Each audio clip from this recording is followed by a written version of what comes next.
Bismillahirrahmanirrahim. Assalamualaikum warahmatullahi wabarakatuh. Sahabat yang dirahmati Allah, minuman keras atau khamar merupakan sebuah hal yang wajib untuk dijauhi. Ada banyak keburukan yang melekat pada khamar dan minuman ini disebut sebagai biang dari berbagai kerusakan. Rasulullah SAW pernah bersabda, khamar merupakan induk dari berbagai macam kerusakan. Siapa yang meminumnya maka sholatnya selama 40 hari tidaklah diterima. Jika ia mati dalam keadaan khamar masih ada di perutnya, berarti ia mati seperti matinya orang jahiliyah.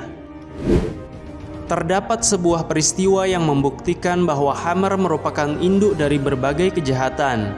Dahulu ada seorang ahli ibadah yang senantiasa pergi ke masjid untuk melaksanakan sholat, melakukan i'tikaf, dan melaksanakan ketaatan-ketaatan lainnya.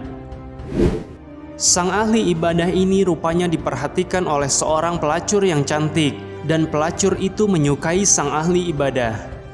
Ia merasa tertantang untuk bisa mengajak pemuda itu berzina dengannya. Saat ia mampu berzina dengan sang ahli ibadah, maka ia seakan sudah bisa menaklukkan pria terkuat di dalam hidupnya. Si pelacur kemudian mengutus seorang pembantu untuk menemui ahli ibadah dan menyampaikan bahwa ia diundang untuk mengungkapkan sebuah kesaksian. Karena tujuannya baik, maka pemuda ahli ibadah itu menyanggupi untuk memenuhi undangan si pelacur. Pergilah pemuda tersebut ke rumah pelacur diantar oleh pembantunya tadi. Maka inilah awal dari ujian besar yang akan ia lalui. Apakah ia tetap berpegang teguh kepada agama Allah ataukah nanti ia melepaskannya? Saat ahli ibadah itu sampai di rumah pelacur, ternyata tidak ada kesaksian yang harus ia berikan. Seperti yang sudah dikisahkan sebelumnya, bahwa pelacur ini memang hanya berniat menggoda sang ahli ibadah. Pemuda itu terkejut karena justru hanya ia dan si pelacur saja di dalam rumah tersebut. Segera si pelacur mengunci rapat-rapat pintu rumahnya dan menggunakan pakaian yang menantang untuk lebih menggoda sang ahli ibadah. Tidak hanya itu, ia menguji pemuda tersebut dengan tambahan cara yang lain. Si pelacur datang sembari membawa segelas khamar dan bayi yang masih sangat belia.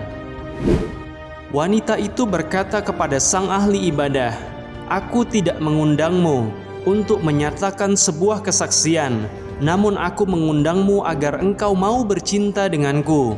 Jika engkau enggan, maka minumlah khamar ini bersamaku, atau jika engkau masih tidak mau melakukannya, maka bunuhlah bayi ini." Tentu saja ketiga pilihan tersebut merupakan perkara yang haram, mendatangkan murka Allah dan menuai keburukan di akhirnya.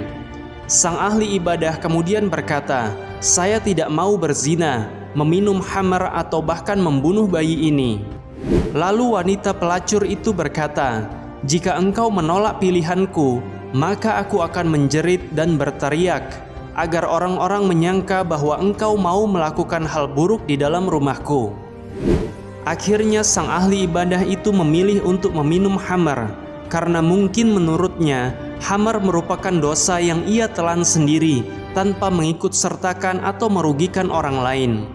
Lain halnya dengan berzina, maka ia akan menyertakan wanita tadi untuk ikut juga berbuat dosa, atau bahkan membunuh seorang bayi, maka itu adalah perbuatan menghilangkan nyawa orang lain, apalagi yang dibunuh adalah seorang bayi. Kemudian ia meminum seteguk demi seteguk khamar tersebut. Ia mengira bahwa setelah minum, maka ia akan lepas dari cengkeraman si pelacur dan bisa pulang kemudian bertaubat kepada Allah Azza wa Jalla. Namun perkiraannya itu salah besar. Ia justru mabuk dan kehilangan akal sehatnya karena tidak sadar lagi tentang situasi yang ada di sekelilingnya. Maka ahli ibadah kemudian tergoda dengan si pelacur dan ia berzina dengannya. Lebih daripada itu, setelah melampiaskan syahwat haramnya, ia kemudian membunuh bayi tadi. Karena semakin lama, pengaruh khamar semakin kuat di dalam tubuh dan akalnya. Maka ia tidak mampu lagi mengendalikan diri dan terjadilah pembunuhan tersebut. Na'udzubillah min dzalik.